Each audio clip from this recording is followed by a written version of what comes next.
সাথী বন্ধুরা, আজকে মাংস রান্না করব। যে মাংস প্রথমে পাতিলে নিয়েছি, আর এই যে চুলা জ্বালাই দিছি, আমাদের মাটির চুলা। এর মধ্যে এখন আমি পেঁয়াজ আর রসুন দেওয়া হয়ে গেছে, শুকনা লঙ্কা দিলাম, তারপরে এই যে মশলা দিচ্ছি, গোটা মশলা। এগুলো মশলা মাংসের মধ্যে গোটা গোটা দেওয়াই ভালো হয়।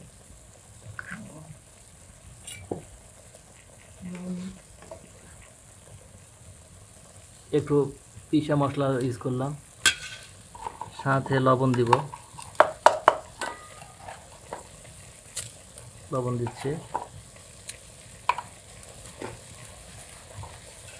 এবারে হলুদ দিব, পরিমাণ মতো হলুদ দিলে হবে। হলুদ বেশি লাগে না, পরিমাণ মতো দেওয়া লাগে। আমি এখানে গুঁড়া মরিচ ইউজ করতেছি না, আপনারা চাইলে ইউজ করতে পারেন। কাঁচা মরিচ এবং গুঁড়া মরিচ আমি আমার কাছে আপাতত নাই, ওই জন্য ইউজ করতেছি না। মাংস প্রথমে জল ইউজ করি নাই, এই মাংসের মধ্যে যেটা ছিল এটা শেষ হয়ে যাওয়ার পরে আমি পরে জল ইউজ করব। অনেকে প্রেশার কুকারে রান্না করে, প্রেশার কুকার থেকে মাটির চুলাতে রান্না বেশি ভালো হয়।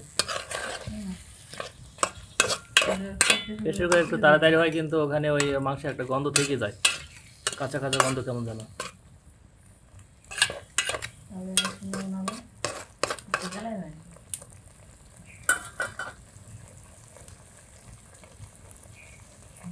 আমি একটু নাড়াচাড়া করে নিলাম, এখন একটু তেল দিচ্ছি, পরে বাগারের সঙ্গে তেল দেবো। আমি আপাতত একটু কাঁচা তেল ইউজ করতেছি।